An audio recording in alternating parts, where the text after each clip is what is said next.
আমাদের সমাজে কিছু কষ্টের মানুষ আছে, আমি আপনাদেরকে দেখাবো। দেখেন, গার্মেন্টসে চাকরি করে, এই দেখেন অনেক বয়স হয়ে গেছে, স্বামী নাই, সন্তান আছে একটা, এখন তাদের চাকরি থাকবে না, কেন? তাদের বয়স হয়ে গেছে, তার জন্য।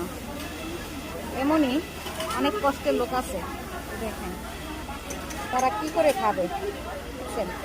তারা কি করে খাবে গার্মেন্টসের চাকরিটা গেলে? আর এখন গার্মেন্টসের চাকরি করতে হলে ঘুষ দিয়ে চাকরি করতে হয়। তাদের কাছে তো কোনোভাবে সম্ভব না ঘুষ দিয়ে চাকরি করা, তাই না? কেন এখন গার্মেন্টসও কড়াকড়ি হয়ে গেছে যে ঘুষ ছাড়া চাকরি হয় না। এই অসহায় মানুষগুলো চাকরিটা চলে গেলে তারা কি করে খাবে বলেন? তাই আমি বলবো যে সবার কাছে অনুরোধ করব, অসহায় মানুষের পাশে দাঁড়াবেন, তারা যেন দুমুঠো ডাল ভাত খাইয়া বাঁচতে পারে। সবার পাশে দাঁড়াবেন, কেন এরা, এদের ছেলে নাই, সন্তান নাই, কেউ নাই, স্বামী নাই।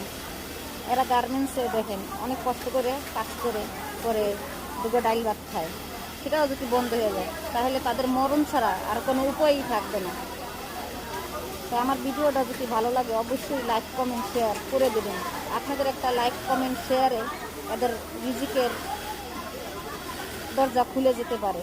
তাই অনুরোধ করব আপনারা লাইক কমেন্ট শেয়ার করে দেবেন দয়া করে। দেখেন গার্মেন্টসের ভিডিও অনেক কষ্ট করে বানায়। দেখেন কত মানুষ, অসহায় মানুষ আছে, দেখেন কত অসহায় মানুষ আছে, খুব কষ্ট করে। দেখলেনি তো অসহায় মানুষগুলো, তাদের জন্য সবাই দোয়া করবেন, তারা যেন দুটো ডাল ভাত খাইয়া বাঁচতে পারে এই আমাদের এই সবার মাঝে। আমিও তো গার্মেন্টসে চাকরি করি, আমার একার পক্ষে কি সম্ভব সবার পাশে দাঁড়ানো? আপনারা যদি আমার পাশে থাকেন ইনশাল্লাহ সব কিছুই সম্ভব হবে। অসহায় মানুষের জন্য সুস্থতা কামনা করি, আপনারা সবাই দোয়া করবেন যেন তারা ভালো থাকতে। কষ্টের কথাগুলো তো শুনলেন, তাহলে গার্মেন্টসে আমরা কত কষ্টে কাজ করি সেটা তো দেখলেন, শুনলেন। তাহলে ভিডিওটা ভালো লাগলে লাইক কমেন্ট শেয়ার করে পাশে থাকবেন, পারলে একটা ফলো করবেন ভাই। আপনাদের ভালোবাসাই আমরা বেঁচে থাকতে চাই।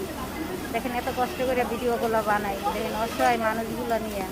যদি পারেন পাশে থাকবেন, আমাদেরকে পাশে রেখে একটু লাইক কমেন্ট করে শেয়ার করে দেবেন। আপনাদের ভালোবাসায় আমরা ভালোভাবে বাঁচতে চাই, ভালো থাকতে চাই। আর কি বলবো, তাই সবার জন্য কামনা রইল, সবাই ভালো থাকবেন, দোয়া করি সবার প্রতি।